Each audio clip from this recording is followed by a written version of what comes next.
manguhuli ng isda. Dadakmain daw niya. Pag nakadakma siya, 500. Isang isda, 500 pag nahuli niya. Pwede lang manghuli. Ayun, laki oh.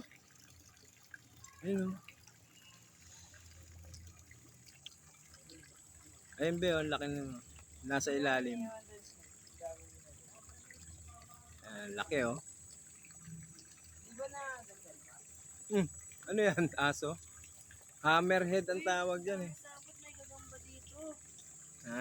Gagamba. Maraming sapot.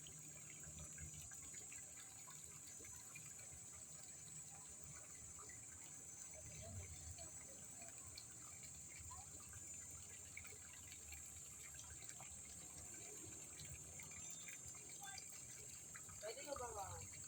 Ulihin mo. Oy, oy, fish.